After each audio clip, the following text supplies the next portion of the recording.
Hello everyone, Kaoz here, and welcome to another old school RuneScape video. Today I will be doing something different compared to my recent videos, but actually something I have done before. For those of you who are brand new to my channel, I made a video reading tweets surrounding the Theoatrix drama that happened over a month ago. And this time, instead of reading tweets, I will be reading an interesting Reddit story that's all about gambling addiction, its consequences, and of course the Duel arena in both old school as well as RuneScape 3. If you enjoyed the video, make sure to subscribe with notifications on and leave a like if you want to see more of this type of video in the future, where we talk about more topics provided by the community. What you are about to hear touches on a few sensitive topics like addiction and real-world trading in RuneScape, which is actually against the rules. This video and the Reddit post itself are just a reminder of how much of a problem the Duel arena is in RuneScape as a whole, as well as other mechanics players may abuse to gamble their money. This video is not a call to action to try to get Jagex to get rid of this activity in the game, as quite frankly, it seems like they will only get rid of it if enough people complain about it. But after so many years, it seems like the Duel arena is here to stay for many years to come. With all that being said, open up OSRS and get back to the grind as you listen to this testimony by an anonymous user on Reddit about their struggle with gambling addictions fueled by RuneScape. This post was originally made on the 8th of June 2021 and is titled, "Jagex, here's a hot take about the Duel arena.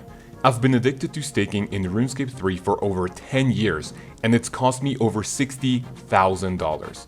Now that I am in addiction recovery, I wanted to share my story in hopes that I can help others and influence Jagex to change or remove this game area." The post starts with a little disclaimer reading, "Please note that this post is for discussion only. There are a couple of topics in here that are touchy subjects regarding the rules of RuneScape. Please note that real-world trading is against the rules of RuneScape and you absolutely are at risk of your account being banned if you participate in it." This post is also in the RuneScape 3 subreddit if anyone wants to take a look. Around 2011, when the wilderness and free trade returned, I had a friend tell me about how he made a large amount of money at the Duel arena. Curious, I had him explain what he had done to do that, and in a sense, I followed in his footsteps. If I remember right, this was back in the day where you used ice or blood spells and/or players boxing during stakes to see who would win. I remember the first time I went, I turned 10 million into something like 70 million, and back in 2011, this was a decent amount of money. Then, the next day, I turned that 70 million into 800 million or so, and then I lost it all a few hours later. The adrenaline rush was significant, and after I had lost it all, it was the first time I ever attempted to do something against the game rules: buying RuneScape Gold. The market for RuneScape Gold is massive, and I don't think Jagex really understands how bad it is. Both RuneScape 3 and old school RuneScape Gold have significant real-world value to people who are involved into the buying and selling of it. It's a vicious cycle, so I'll explain it in two scenarios. First, we have the staking addict. Gets enjoyment out of the adrenaline rush or addictive nature of staking. Loses bank at the arena, then buys gold via bonds or real-world trade. Then loses the money again to the same players that are selling the gold to real-world trading sites.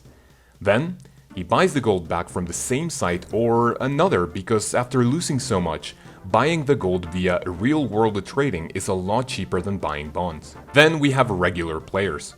They just want to train expensive skills. They earn gold in-game, they train the skills, and then they run out of money. They contemplate whether buying more gold is worth the risk of their account. They decide to buy bonds from Jagex, or they continue to buy GP via real-world trading. And finally, they continue to naturally progress during the game as usual. The difference between these two is the fact that the staking addict will continue to buy more and more gold to fund an addiction. People who are at the Duel arena regularly know that the amount of scammers is massive, but some of the biggest scammers in the game are those who do Xing. This is where you put X amount of gold, items, spirit shards in a stake, and they put anywhere from 1 to 10% less as an amount to stake you. As when you are doing large stakes, it's sometimes harder to find someone to stake you legitimately. The fact is that a large majority of the Xing players work together and pool their banks with each other to cover the losses against the regular players showing up at the Duel arena. The percentage less that they stake against you over time covers their losses, and with them pooling their banks together, they have access to trillions upon trillions of RuneScape gold. So, in a realistic scenario, where you duel them and win 50% of the time, they will end up with more gold than you due to the X% amounts. A lot of them increase their X percentage depending on the amount of the stake, and people who are addicted to staking do not care about small percentages, because they are really just excited about the thrill of their next win, and there lies the cause of the cycle. The same effect works at casinos in real life. When the house has unlimited money, the house always wins. The same players you lose to are the same ones who are selling gold to the real-world trading sites to fund your addiction. I have seen several players over the past few years at the Duel Arena that are there for many hours a day, trying to get their next win and attempt to cover their losses. But as there is a psychological addiction they are suffering from, they will always go back to the arena at some point unless they seek a sort of gambling addiction recovery in real life. I've had times where I've gone from 500 mil to 50 billion, 20 mil to 30 billion, and even 1.5 billion to 25 billion, and then lost it all within days or weeks after swearing that I am done with the Duel Arena forever. I've dyed my weapons and armor in hopes that I can't sell them again and progress in the game normally. But the issue is, once you have enough GP to do everything you've ever wanted in the game, regular money making, bossing, skilling, it all becomes boring. Achievement loses its luster. You eventually have a friend kill you in the Red Clan Wars portal or the wilderness to undye your weapon, repair it, and then sell it so you can fund your staking habits.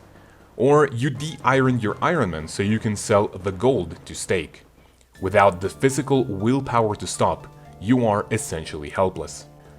There are times that I have missed work, lost sleep, skipped meals, cried, and even contemplated my own death over large losses at the Duel Arena. I've lost friends in game, I've scammed friends I've had for years, and even begged for gold at times to do one more stake. The issue is, it is never just one more stake. You will fall into that cycle again, and again, and again, until you seek out help in real life. When I was addicted to staking, it budded into a real-life gambling addiction as well. There have been times I have lost my entire paycheck or maxed out a credit card in a night, whether it was buying gold or going to a casino in real life. The issue was, I was making enough money to survive, so I would spend the extra money I had on gold to try and progress in the game. I would win enough money at the Duel Arena, leave, go to regularly play the game, get bored, and finally find myself back at the Duel Arena, having lost all the gold I had bought. Then I was spending money intended for real-life bills and gold to try and win back what I had lost. I was making $50,000 a year at only 25 years old, and I had to file bankruptcy because of how messed up staking at the Duel Arena caused my finances to be. I caused myself to go past due on my car and nearly get evicted from my home because I was so dead set on winning enough money in a game to fund 120 skills or have all the best gear and weapons in the game. And even when I had all that GP, I still chose to go back because of an addiction. I have now not been anywhere near the Duel Arena in well over a year, and I have zero plans of going back. I really don't know what this post will accomplish. I just felt the need to speak out about it, in hopes that someday, Jagex will find a way to get rid of this viciously unhealthy cycle in-game. Unfortunately, even if the Duel Arena goes away, players will find other ways to gamble, I'm sure. Unless they seek help, of course. But Jagex taking away at least one of the catalysts in the game that funds an addiction in people as young as 13 years old, it is absolutely a step in the right direction. I was only ever addicted to staking in RuneScape 3, but I know it is an issue in both that game and old school RuneScape, and realistically, this issue should be looked into in both versions of the game.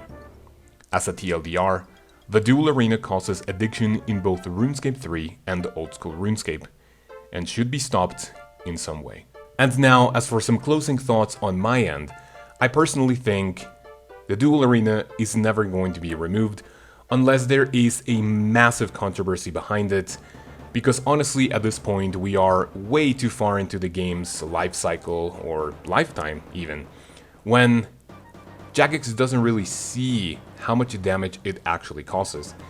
And even if they know how bad it can get to real players, honestly, I don't think they are going to do anything about it. As for myself, honestly, I've never even stepped foot into the Duel Arena other than for clue scrolls, and even if I do, I only stake like maybe 1 or 2 mil, you know, just to have a little bit of fun and see where it goes. But I've never really gone balls deep into it because I know for a fact that if I start to get into it, it is just going to be an endless cycle of me falling into this addiction as well. But honestly, I don't think I am at risk that much because honestly, in real life, I am a really stingy person. And anything that involves spending money on something that doesn't get me anything back, whether I enjoy it or not, then it doesn't really sound like a good deal to me.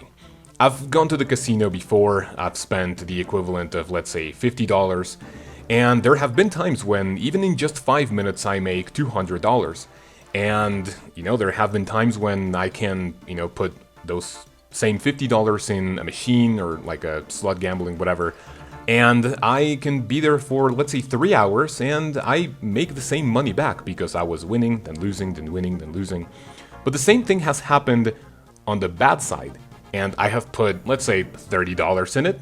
I play, I get excited, but then I lose it all in 5 minutes. And honestly, I think my stinginess comes into play because I know for a fact there are a lot of people who cannot help themselves in any way, shape, or form. They actually need to get real help because of the staking and even gambling addiction. So I hope you guys, I mean, I'm not going to say that if you liked the story, but I hope you liked how this person puts it into perspective of how dangerous it can potentially be. And we have to understand that Jagex doesn't really have an age limit. You can play as early as you want, even if it's like the rule, quote unquote, is that you have to be 13 years old to play. I don't know if that's even a thing anymore. But if you get kids addicted to this so early on, it is obviously going to cause more problems in the future. So because of that, well, I hope you guys learn not to do this. And of course, for those of you who may find yourself in this position, just, you know, don't sacrifice any real life thing for something that is not tangible. If it's RuneScape Gold, then, you know, there's other ways to make money in the game. Sure, it's gonna be slow, but then, you know, you can turn it into big profit. Say you kill Vorkath for 10 hours, you make 30 mil, you can go stake that. But really going into that for bonds or even real life, world trading, it's really not worth it, especially because your account is going to be at risk. So hopefully you guys are looking forward to the next video. Have a great day, have a great week, and I'll see you then.